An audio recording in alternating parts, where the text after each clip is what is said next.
Welcome to the channel. In this session of Spiritually Conscious Soul 101, I'll attempt to establish a perspective with regard to the first humans on planet Earth, where they incarnated from, and how it was that the Earth became their home. In previous videos, we have already established that the Anunnaki were responsible for tinkering with the DNA of early existent humans in the creation of the Adamu, referred to as Adam in the ancient scriptures. We know that this Adam was endowed with a 12-strand DNA, the legacy of their creator, one of the Anunnaki, the chief Elohim or gods, known as Enki, considered to be the father of the human race. We understand, however, that the Anunnaki experiment was preceded by several other interventions by other extraterrestrial seeding enterprises who operated at a time before the Intergalactic Federation placed the Earth under quarantine.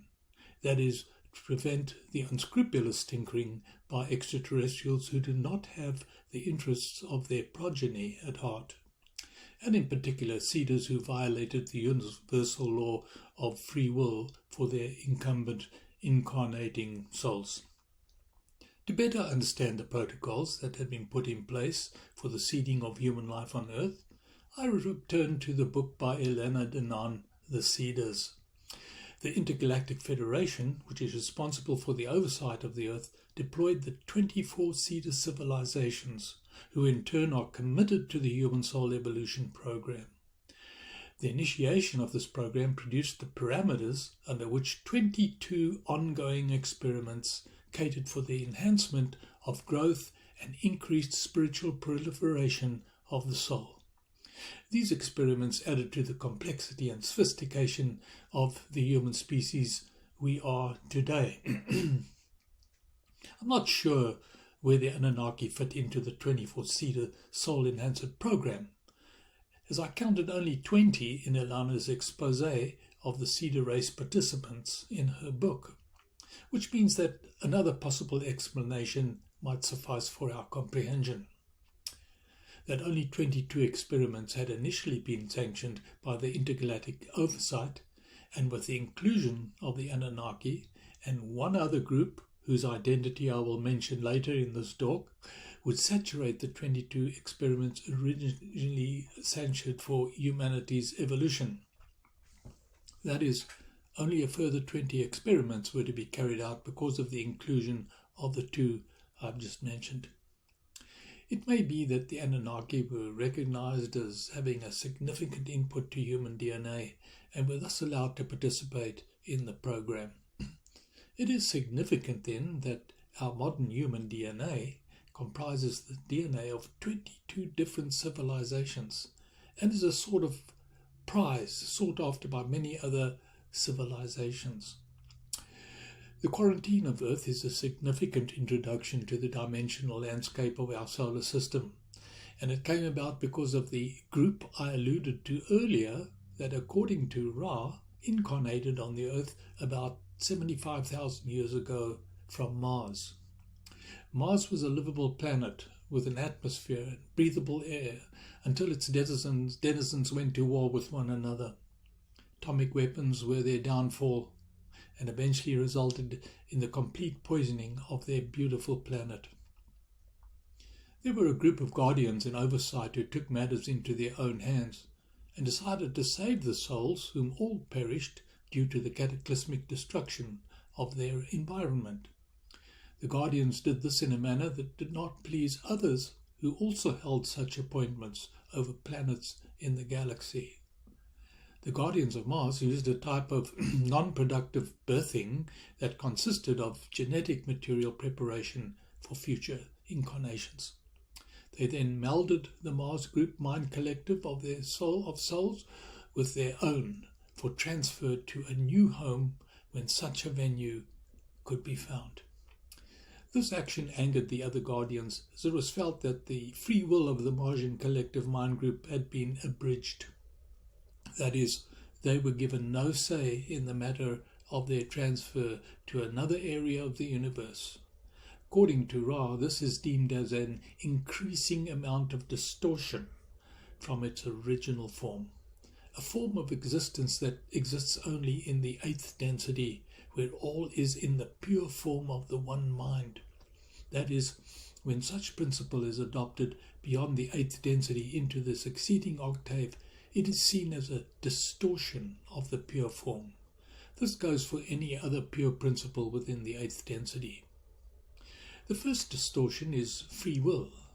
The second is the logos, which is the creative principle or love. The third is the creation of light by intelligent energy. This explanation can be found in the raw material. After these first three distortions, all others are deemed equal, no one being more important than the other. The term distortion is not meant to be a negative term.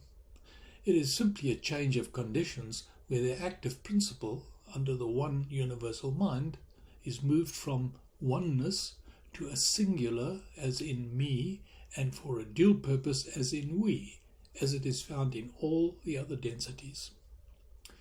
So the Martians ended up incarnating into the avatars of early humans being born of their parents who were themselves the progeny of earlier experiments and were already in existence on the Earth at that time. All previous experiments had been executed within the values of cosmic law. The inclusion into the mix of the Martians, however, caused the Intergalactic Federation to change their stance on any further illegal interventions, and the Earth was placed under a quarantine. Those who chose to abide by cosmic law would still be permitted to operate, such as the Anunnaki, who came a little later in the sequence of events. There is one other intervention that I want to mention, but one which did not affect the human DNA, and that is the incarnation of second density souls from the planet Maldek. Many of you already know about the planet that once existed between Mars and Jupiter, the one that exploded and is now in thousands of fragments known as the asteroid belt. The real history of Maldek is not well known, and it is always difficult to fill in the gaps where no exact information has been given. Again, I am indebted to the Law of One and the work of LL Research that provides so much of the information I will share.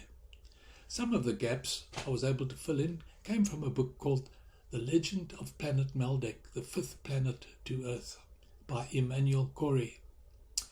I encourage the viewers of the channel to go to the LL Research website and purchase the Law of One material. If you go to my website listed below, there is a link to purchase the volumes.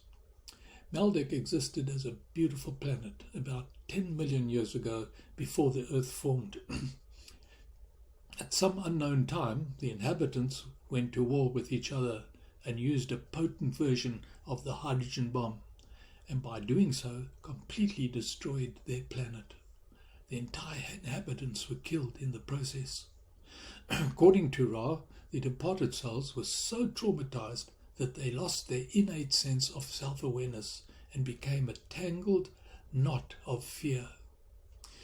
Millions of years later, about 600,000 years ago, the Confederation managed to break through to their imprisoned consciousness and untangled the knot that bound these souls in a web of indescribable fear and the vacuum of conscious presence. The entire Maldek collective was then transferred to the lower astral planes, where they could be nurtured and healed from their trauma. Following their healing, they placed themselves in a karmic condition, that is, where their repatriation to the beings they had once been would be under conditions that would bring balance to their karma. It is believed by some that when Maldek exploded, two major chunks of debris were caught into orbit around the Sun and became the Earth and the Moon. According to Ra, many of these Maldekian souls incarnated within the Earth's plane and not on it. Some incarnated onto the Earth plane in the form of second density entities to become the elusive Bigfoot beings that many try to catch on camera. This Bigfoot is deemed by many to be a myth, but there are brief sightings that bring some credibility to the story. Whether the Maldekian souls will ever aspire to third density life is not mentioned, so it must be assumed they will remain in second density form when the time of harvest of human souls to fourth density takes place on Earth. And so the context of our talk today covers the incarnations of the different ET players and their contribution to our third density reality. I trust that you, as a viewer, will take it upon yourself to research everything that I've discussed. Well, that's all we have time for on this expose of Spiritually Conscious Soul 101. But before we close, please remember to hit the subscribe button below, and should you like to make a comment, you can go to the website listed below and use the comment section, where there is a fillable form that can be utilized for that purpose. Thank you for watching my channel, and be sure to catch up with the latest material on the next viewing of Spiritually Conscious Soul 101.